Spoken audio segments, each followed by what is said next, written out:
Richier, representante de la Comisión Europea, que va a hacer la apertura. En principio estaba previsto que la apertura la hiciera el secretario de Estado de Telecomunicaciones y Sociedad de la Información, pero bueno, por tema de agenda va a hacer la clausura al final de la mañana. Por lo tanto, corresponderá a nuestro primer ponente, que también voy a aprovechar ya para presentarlo, el señor André Richier, la realización de esta apertura. André Richier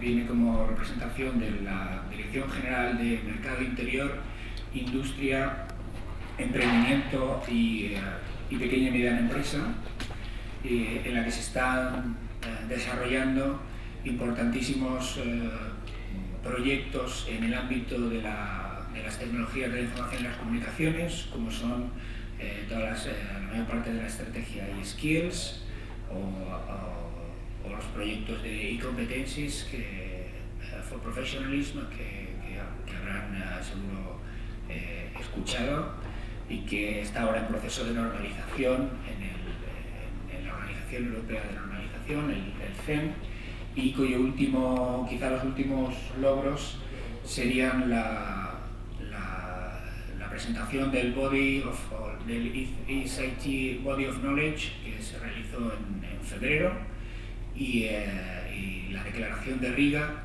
que fue precisamente el mes pasado, en marzo. I pass to lead you to the opening of this Congress to Mr. André Richier, and we begin after with the first presentation. Perdón.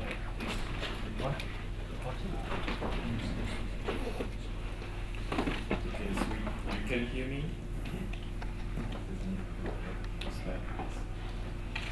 Okay, thank you very much for the invitation and the opportunity to present you the effort of the European Commission to promote ICT professionalism.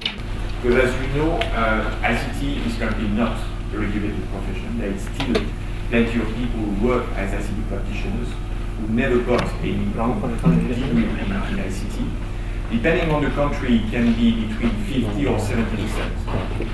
So, which means that the demand has always been very high, and the supply has always been much lower than the demand, which means that a lot of people who could not find jobs, although they had already degrees in mathematics, in engineering, or in biotechnology or whatsoever, decide to work.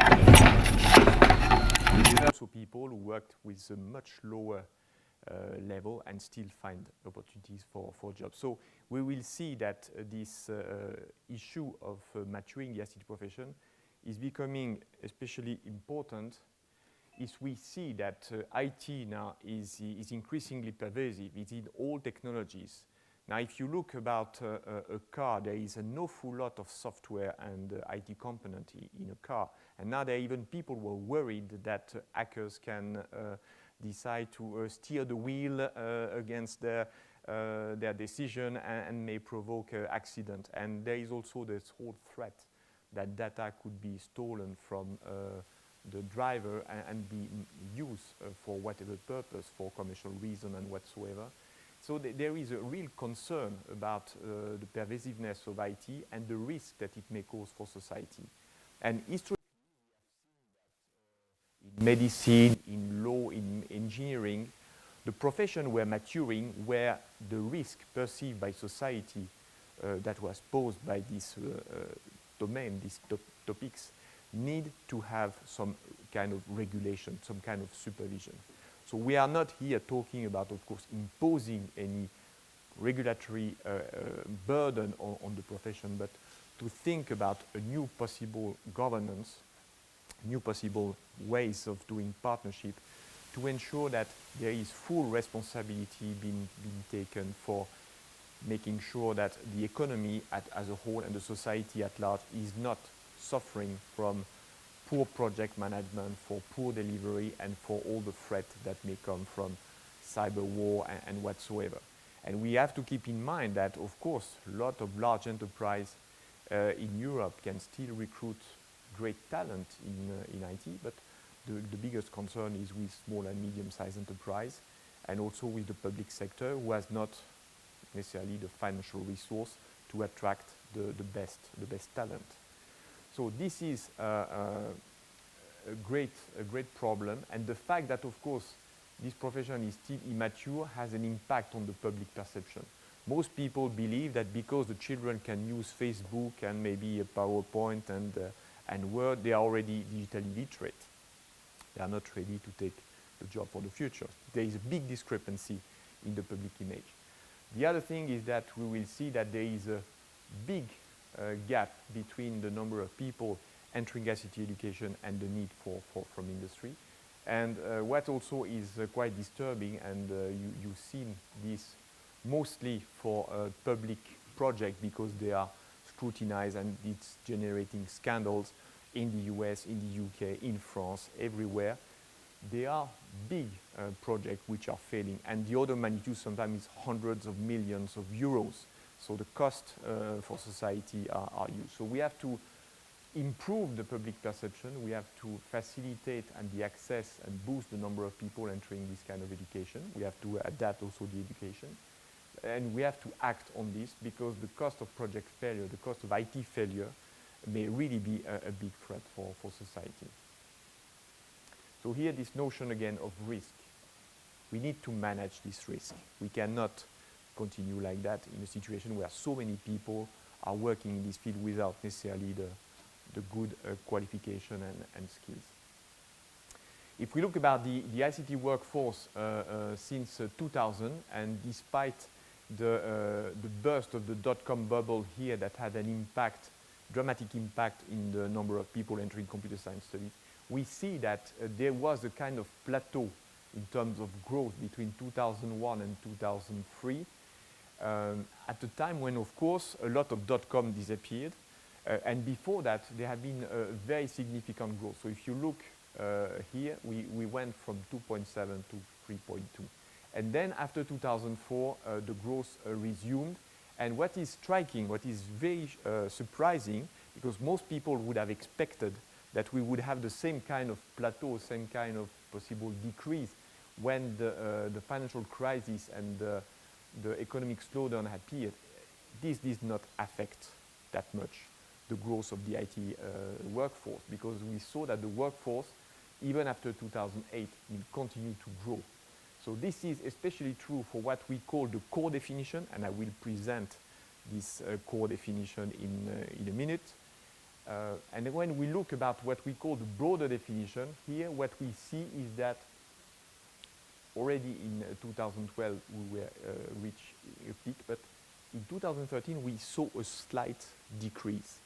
And this explains the fact that there are within the ICT workforce, the broad definition of the ICT workforce, there are big change happening. And these changes are due to automation and to innovation.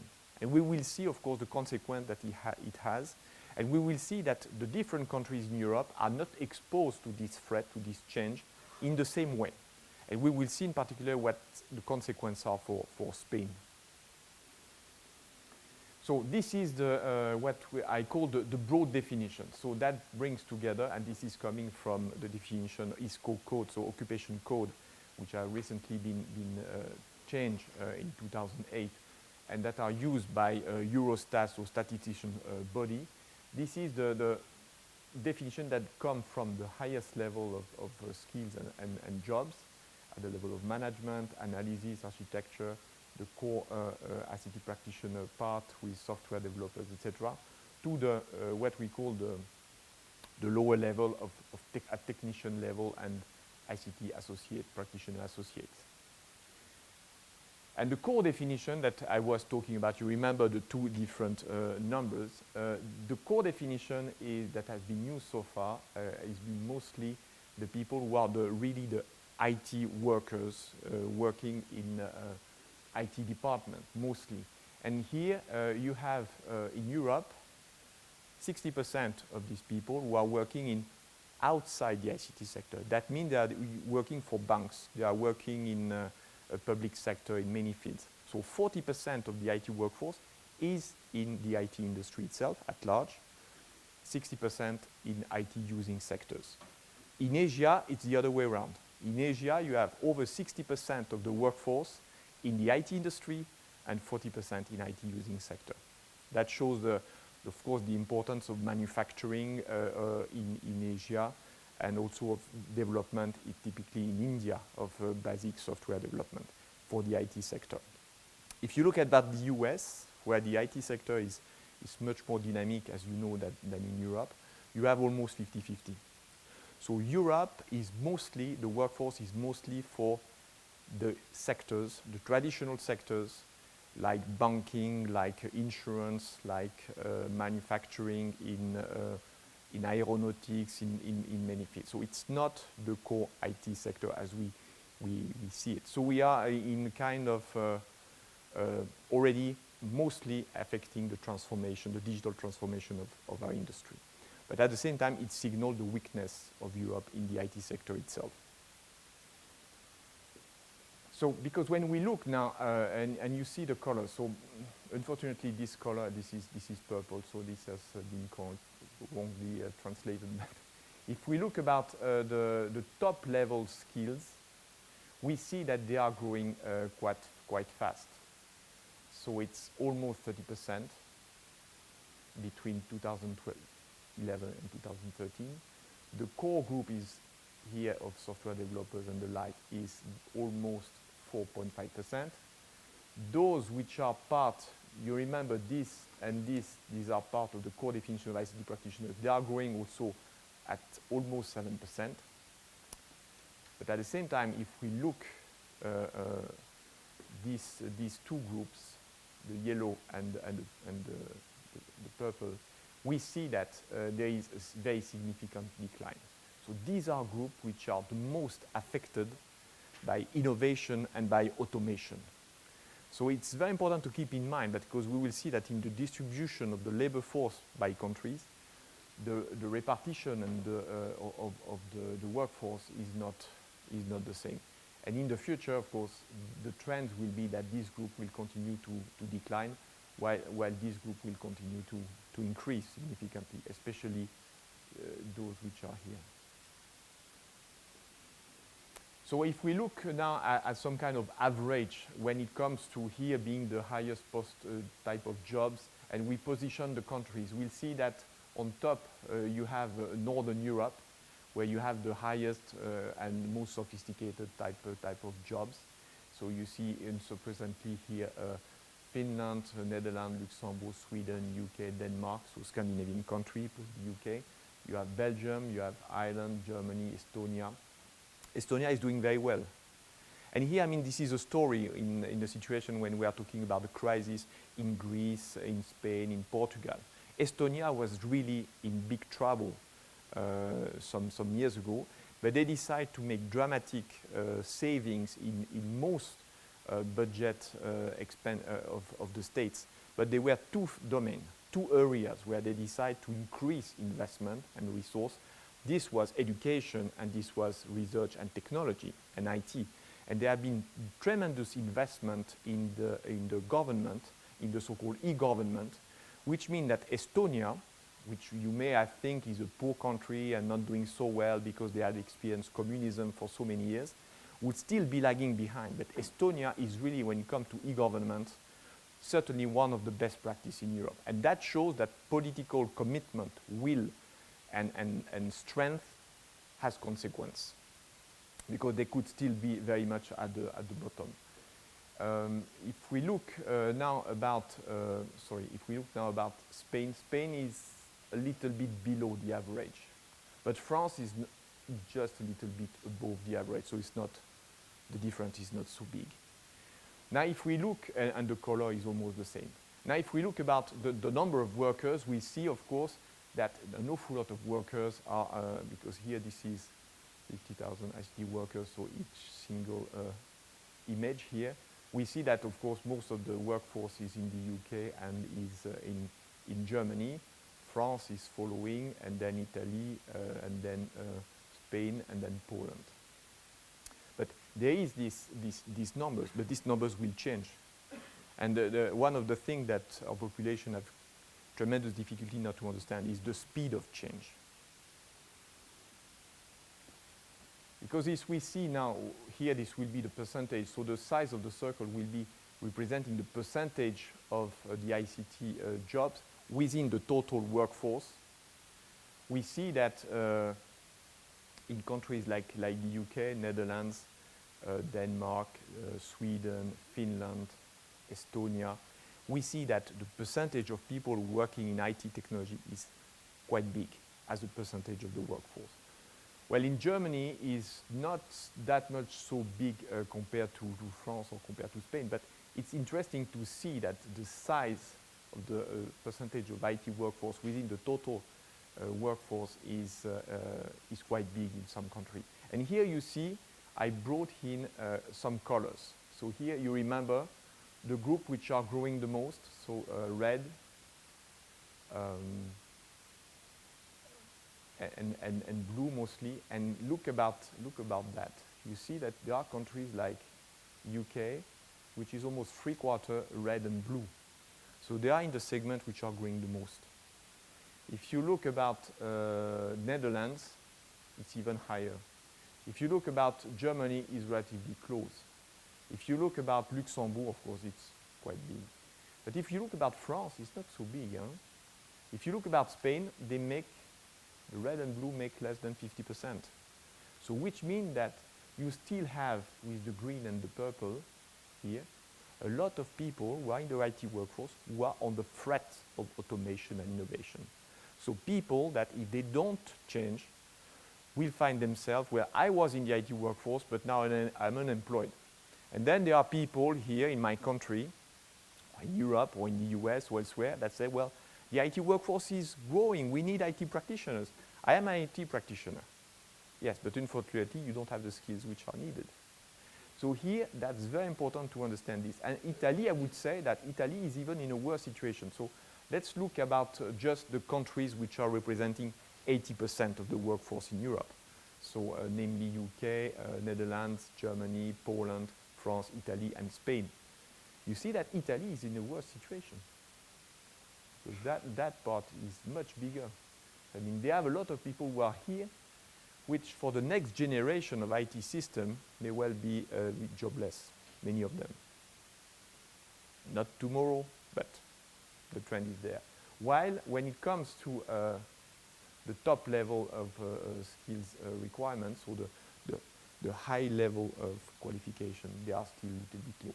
And that's a lot of consequence in terms of the way you communicate to the young people, and the way also the education system is delivering solution and is flexible enough to also take care of the people who are here in these segments, and people who will need to be retrained.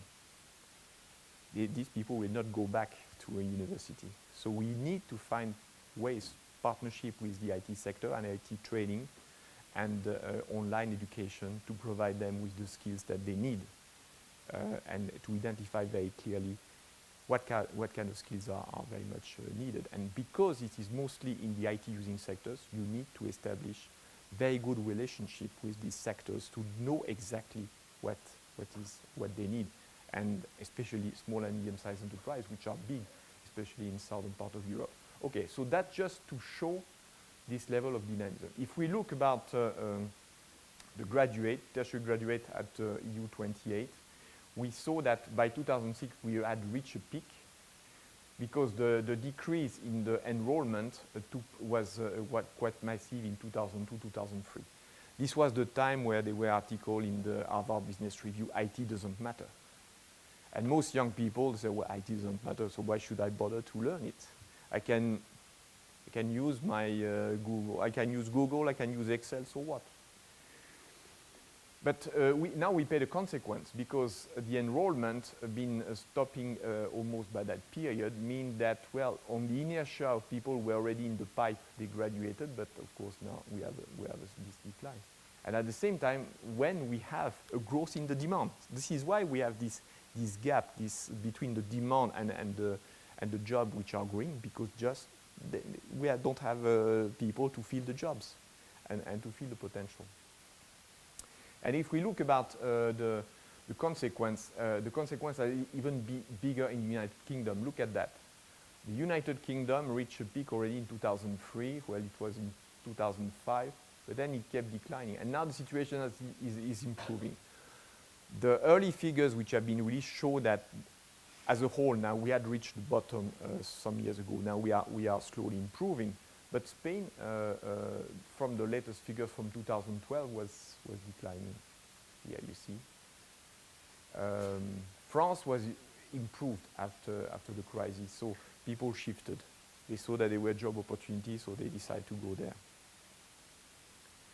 So what are our main forecast scenarios? So we have built 6 scenarios, and we have been working with stakeholders, and we asked them to identify which of the scenario they believe is the most realistic, the most reasonable.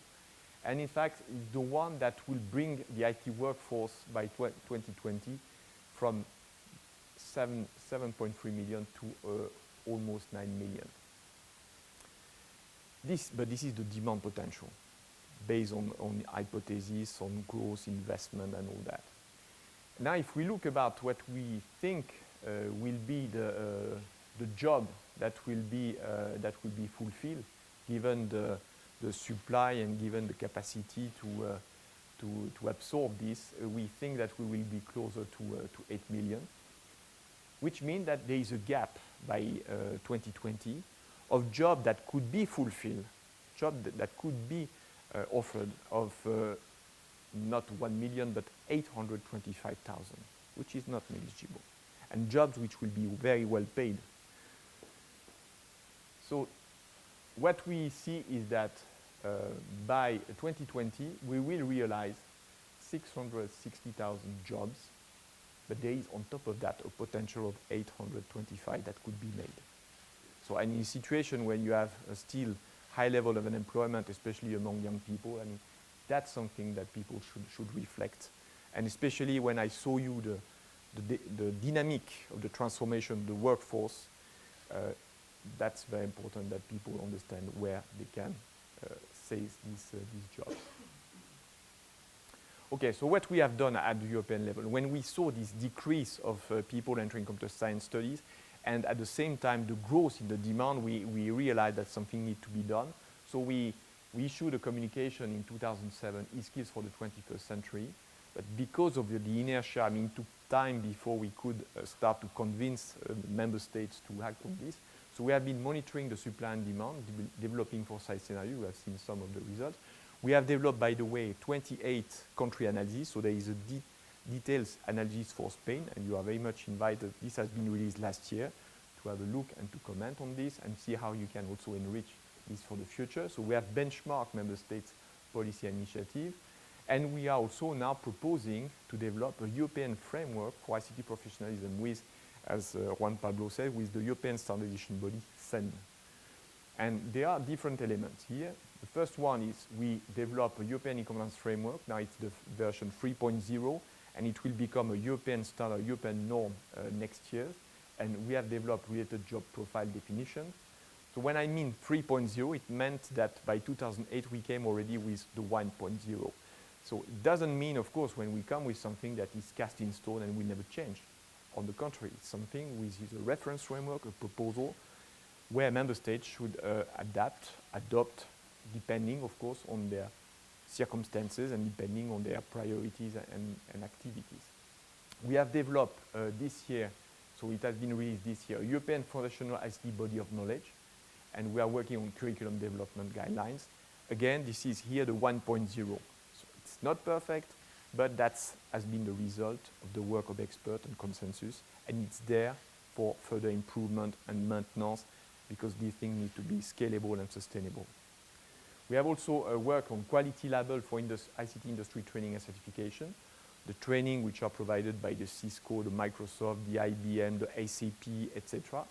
They are of growing importance because these are the people who can train the people who are in the workforce for the coming years. We have been working on what we call e-leadership skills, so the skills for the top players, the red box that we were talking about, and key enabling technology skills, and also entrepreneurship. We have established a grand coalition for digital jobs. I know that in Spain there is also a discussion about coalition. 8 countries have decided to launch national coalition, and we are working on the e-skills for job campaign. We were talking about the Declaration of Riga. It was launched on the 13th of March. So the e-competence framework 3.0 is here. Please have a look. You will see this in detail. It's, by the way, it's translated in foreign languages. And in 2016, we will start working on the 4.0. So we will, of course, very much invite you to contribute and make suggestions. This is a reference framework, which is a shared tool to help discussion between the different stakeholders: industry, human resource managers, employers, those who are providing training and certification, and also, of course, academia. So again, it's a tool to help building platform and building a single reference tool at the pan-European level. And that's also a tool that we use to discuss with Japan, with the US, with Australia, with India, because they are also confronted with the same issue and they are developing also the same type of approach. So these are, again, the 4 building blocks I was talking about. So here we have something, we have reached already the version 3.0. Here we have released just the first version. Here we have been working last year on providing first version of quality criteria for recognition of industry-based training. This is something that we will start working by this summer. So there will be this will be the new part. And the goal is by 2016 to come with a comprehensive European framework for the ICT profession, bringing together these 4 building blocks. So you see them again. And this will be interfaced with and aligned with the European qualification framework, the national competence framework, and bring a bridge between what we call this certification, qualification, and the certification and non-formal and informal learning, which is provided mostly by industry. And here you see the need, of course, with the key users here to develop good governance mechanism to ensure that there is a good maintenance and good upgrade of this solution. So, but next year we'll come with a complete proposal for a comprehensive framework for ICT professionalism. This will not be something that will be mandatory, this will be voluntary, but this is something that we will present to member states and to stakeholders to get their adoption and support. Okay, was just to refer to this industry-based training and certification. This is the report which has been developed here. All this has been mapped to the e-competence framework, and there are big companies like Cisco, Microsoft, IBM, who have mapped their training education system with the e-competence framework. And this is the most recent development we were talking about, so the Riga Declaration. Riga Declaration has been adopted by over 80 stakeholders. With the e-skills for job campaign, we have over 300 stakeholders, so there is a strong dynamism to push for this the issue.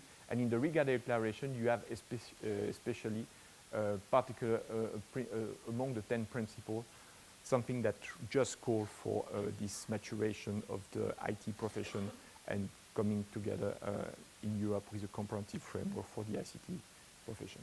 So I invite you very much to look about the website and also to look at the Riga Declaration and the press release that has been issued by the Latvian presidency. However, this is not the end of the story, because there have been also very important recent development. The European Commission, as you know, and President Juncker made proposal for the development of a digital European single market. So we have been working on this now for several months, and by the beginning of May, the idea is to come with a single digital market package to propose measures to implement it, and they will be specifically referenced to digital skills. Not only digital skills for the topic I was talking about, ICT professionalism, but also to increase the knowledge and the experience of young people. So there will be reference to introducing coding to primary and secondary education to young people, to promote ICT education also to a growing percentage of students, but also how we need to adapt the workforce. So here not just the workforce who are working in IT, not just the IT specialists, but also the workforce at large. Because what I was talking about, the impact and the dynamics within the IT workforce, we are seeing the same trends. And there have been studies by Oxford that say that for the next 15 to 20 years, up to 47% of the occupation may be affected or may disappear because of artificial intelligence, automation, and innovation. So we have to reflect on how we should equip our workforce to deal with this challenge if we want to make sure that Europe remain a place where competitiveness, jobs, and growth can be sustained. Thank you very much.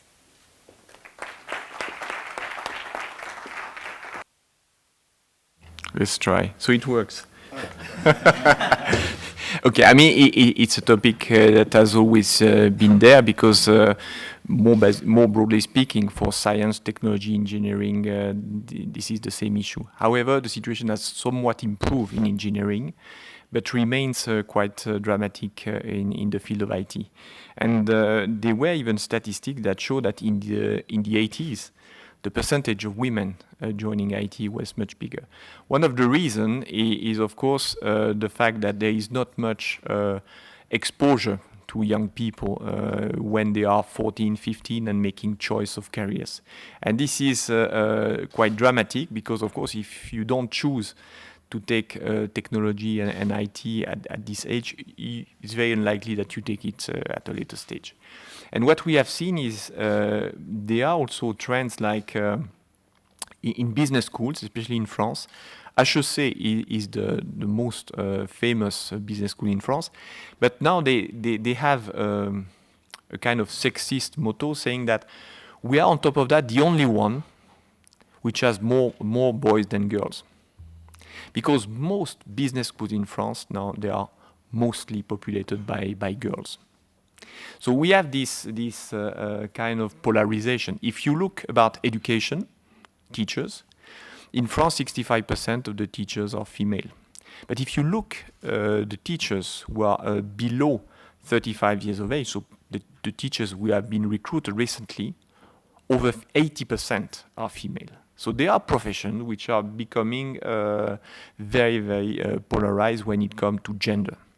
So there have been, of course, a lot of association and effort being made in the member states, also in Europe, to try to promote a better image of IT for girls, etc. But that remains quite low. The other disturbing thing is, as you know, it's not because you have studied in the field that you will be in the field. So we know also that there are many people who are studying IT and then they decide to go to finance or elsewhere. But in the case of women, it happens that those who are having degrees in IT, then they choose to go elsewhere in a larger proportion. So I believe there is certainly something to be done regarding working conditions to facilitate the need of women to have more responsibility, also more flexible ways of working. And in the future, it may well be that also the possibility to work from home or on the move will help to increase the number of women in IT. But it's not just to Europe. In the US also, there were statistics that were showing that it's not just, by the way, women, it's also minorities. If you look at the US, white and Asian majority is overwhelmingly in the IT sector, 90%. When you look about women and people of color, you have a big problem. So there is a need to work at the education level at a much lower age to make sure that they understand the possibilities, the potential which are there for them. And I think we need a much better balance between boys and girls in IT education. Thank you, Mr. Richier. Continuamos con la siguiente ponencia. Por favor, Chema, si subes, te conectas.